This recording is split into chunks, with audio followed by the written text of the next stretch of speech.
Kesarapalli Kesarapalli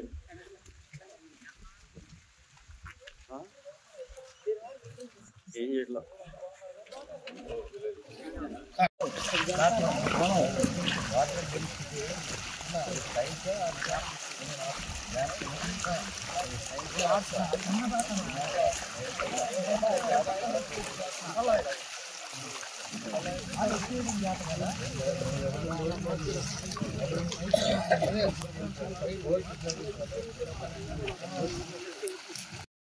So this so shocking to note that more than 1 lakh acres of agriculture land was actually damaged or lost by this devastating rain and flood.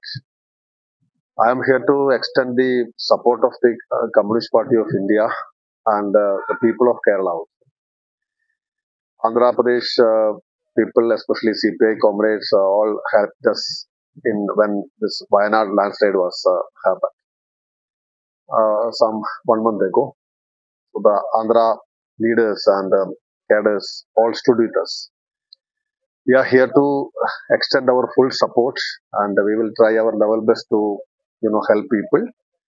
Our party is doing in a very good manner here. I will write a letter to the central ministers, especially to the Prime Minister, demanding a special package to deal with this flood situation. It never happened anywhere in the country, I mean, especially in South India. We have seen many times, floods and this devastating heavy downpour. But this is unimaginable.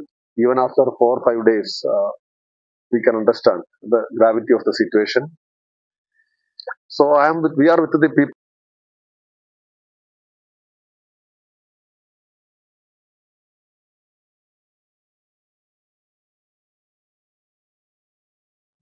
వరద ప్రాంతాల్లో పర్యటించడానికి భారత communist party జాతీయ నాయకులు మా parliamentary పక్ష నేత సంతోష్ కుమార్ గారు ఇవాళ కేరళ నుంచి రావడం జరిగింది. మరి ఇక్కడ కేసరపల్లిలో ఫస్ట్ టైం ఇక్కడ చూడడం జరిగింది. అదేవిధంగా ఇక్కడ వ్యవసాయ శాఖ అధికారులతో కూడా డిస్కస్ చేయడం జరిగింది. చాలా బాధాకరం ఏమంటే ఇవాళ విజయవాడ నగరంలో జరిగిన ఏదైతే ఆ విపత్తు ఫలితంగా కలిగిన నష్టం అనేది ప్రపంచ దృష్టికి వచ్చింది. అదే సందర్భంలో గ్రామీణ ప్రాంతాల్లో రైతులు పోయిన పంట నష్టం గురించి అది ఇంకా పూర్తిగా వెలుగులోకి రాలేదు. ఇప్పుడు మేము వ్యవసాయ శాఖ అధికారులతో మాట్లాడితే ఒక్క కృష్ణా జిల్లాలోనే దాదాపు 41,000 హెక్టార్లలో అంటే దాదాపు 1,00,000 ఎకరాలకు పైగా పంటలన్నీ పూర్తిగా నష్టపోయారు. రైతులందరూ కూడా ఇబ్బందులు పడినారు. దాదాపు ఒక్క గన్నవరం మండలంలోని 7 గ్రామాల్లో వాళ్ళందరూ కూడా ఇబ్బందులు పడతా ఉన్నారు. ఈ గ్రామాలు కూడా కొన్ని వరకు మునిగిపోవడం జరిగింది. కాబట్టి వీటన్నిటి అంశాలు కూడా మేము తెలుసుకుంటా ఉన్నాం. ఆ తర్వాత విజయవాడ నగరాన్ని కూడా చూస్తా ఉన్నాం. గుంటూరు జిల్లాలో కూడా ఇవాళ పర్యటిస్తా ఉన్నాం. ఈ అందరి పర్యటన పూర్తయిన తర్వాత ఇవాళ ముఖ్యమంత్రి గారిని కూడా కలిసి సంఘీభావం కూడా చెప్పడం జరుగుతుంది.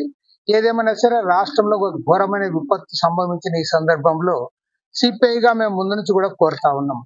ఎందుకంటే ఇవాళ కేంద్ర ప్రభుత్వం స్పందించిందని చెప్పి కేంద్ర మంత్రి కూడా వచ్చిపోయినాడు, మంచిదే. కానీ దీన్ని జాతీయ విపత్తుగా ప్రకటించాలి. వెంటనే యుద్ధ ప్రాతిపదిక పైన తక్షణ సహాయ చర్యలకు కేంద్ర ప్రభుత్వం కూడా పూనుకోవాలని చెప్పి మేము కోరుతా ఉన్నాం.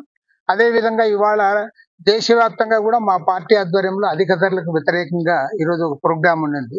ఆ ప్రోగ్రాం కూడా వాయిదా వేసుకొని ఇవాళ రాష్ట్రంలో ఉన్న 26 జిల్లాల్లో కూడా మా పార్టీ నాయకులు కార్యకర్తలు అందరూ కూడా ఆహార సామాగ్రి, అదే విధంగా బట్టలు, ఇవన్నీ కూడా ప్రజల దగ్గర మేము వసూలు చేస్తా ఉన్నాం.